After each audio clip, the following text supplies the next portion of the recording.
everybody, welcome back to my channel. My name is Shanique Beckford. Today I just want to share a quick testimony with you guys. I was just sitting there and it came to me and I thought, why not just turn the camera on and just share this with you guys. So based on the title of this video, you already know what I'm going to be talking about. When you are called to the prophetic, or you have a call by God, especially the prophetic, you have to be very careful who you associate with, who you are submitted to. You have to be careful what church you're going to, what meetings you're invited to. As a prophetic person, you have to have a strong discernment. You can't just go to any conference that someone is keeping, not because you hear the title prophet or prophetess, that there's a certain prophetess there or prophet there, means that this person is of God, or mean that you are supposed to go. I've learned from my sheer experience coming up in the prophetic that not because someone says that they're a prophet means they're actually a prophet, and not because there's a prophetic conference being held means you need to go to that conference. So anyways, if you guys know the story of the old prophet and the young prophet, no baby. If you guys know the story of the old prophet and the young prophet, then you will know pretty much the old prophet killed the young prophet. And the young prophet, the Bible said that God told the young prophet, do not stop and eat from anyone, or do not stop and drink with anyone on your way back. Now, I remember many years ago when I just moved to Montego Bay. Bless you. Many years when I just moved to Montego Bay, I did not have a home church, and as such, I wanted a church that was prophetic. I wanted a church that could help me to nurture my gifting more into maturity and all of that jazz that you get from a profound, strong prophetic church where the Spirit of the Lord is really alive. Anyways, I remember someone invited me to this church. At the time, I was living with one of my spiritual sisters then, and there's this man that invited me to the church. I heard that the pastor was a prophet, and I won't call his name. I won't call his name because I think that a lot of people probably know who he is. But when I told my sister that I was going to visit, she was like, okay, make sure you hear from God. And she was very pessimistic about it, and she just, I don't think she really wanted me to go and all of that. I felt that vibe, like, you know, I shouldn't really go, but I really needed a church, and I also really needed to hear from God. Anyways, I went to the church. When I got to the church, worship was good. There was something that just didn't sit too right with me, but I couldn't pinpoint what it was, but I know the worship was good. Anyways, when it got to the point where the preacher was coming in, I realized that when he was coming in, everybody in the congregation had to stand up, like almost standing in allegiance. And there were two young men that walked in with him, and when he went up, first of all, his seat was one of those seats like a king seat or whatever. And when he walked in, there were two young men that were carrying his stuff, and both of them had to like kneel down on either side, and then he would sit. Everyone was standing, and then they began to like clap, and kind of a clap and worship thing before he sat down, as he came in rather. I found this to be very weird. But here I was still sitting down and wondering what was happening.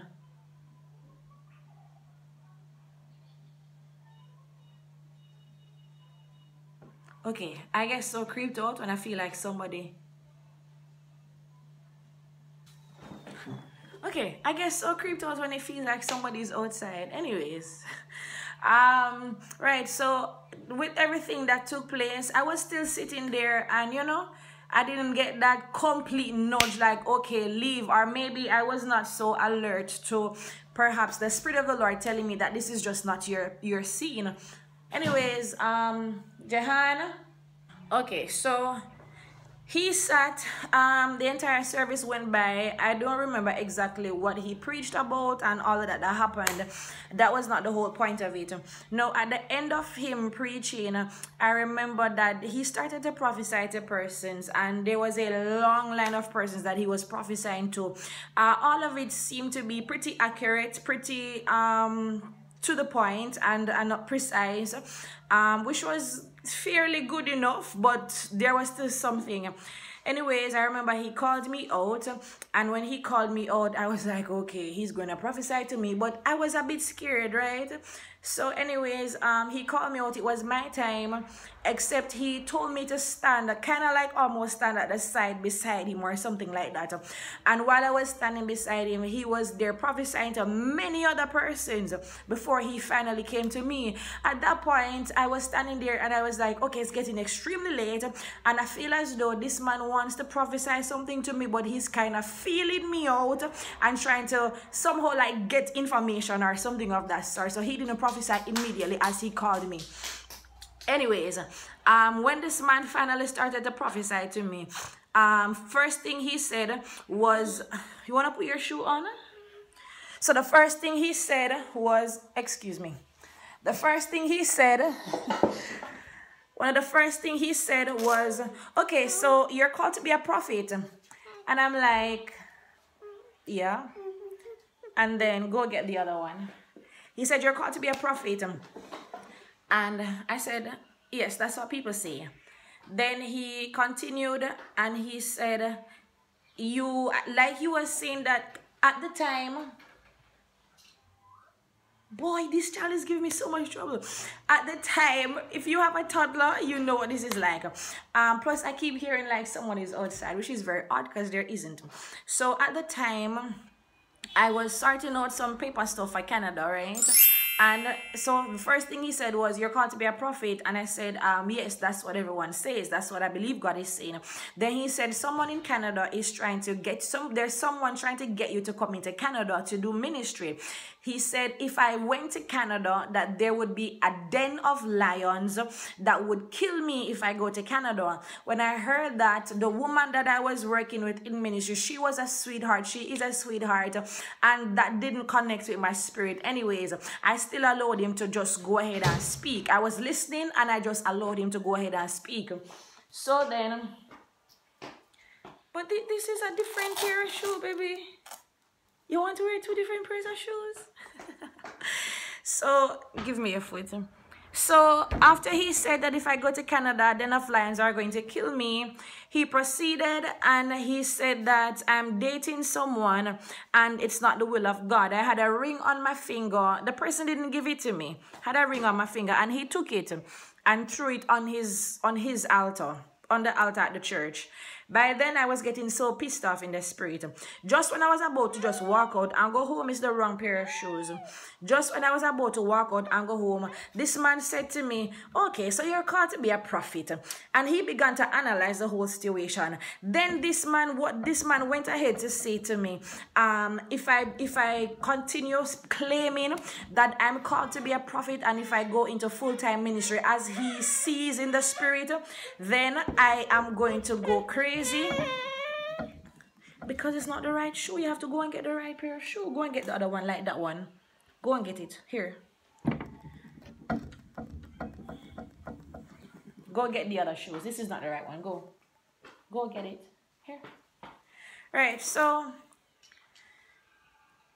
he said if I continue to claim to be a prophet and if I go into full-time ministry, I'm going to become broke and I'm going to go mad. I'm going to go insane. I'm going to become loco in my words. But he did say I was going to become insane. And not only did he say I was going to become insane, he said I wouldn't be able to take care of my family and I would be found on the streets pulling out my hair and eating it. At this moment, I realized that this man was literally trying to curse me. He went as far to say that he is sure that this is going to happen. And he said that as a matter of fact, it's going to come in the newspapers that a prophetess who claims to whatever be called to ministry or something of that sort is mad and pulling out her hair and eating it. Listen, when he said that last straw, that's when I got mad in the spirit and I just went through the door. I remember profoundly when I went, I was wearing a a new pair of slippers. And as I stepped through the doors of the church, as I exited the church, my slippers broke out. Like my slippers actually broke. And I heard the Spirit of the Lord saying that he's breaking everything from that territory or whatever. Listen, when I went home, I had to walk barefoot to go home because it was late in the night. It's not like I could have gotten another pair of slippers or shoes or something. But anyways, guys, I had to pray and break this thing. You have to be very careful who prophesies over your life, who speak over you. You have to be careful what churches you go to, what conferences you go to, because when you're called to the prophetic, people are out there who are jealous, intimidated, who want to destroy and kill your gifting.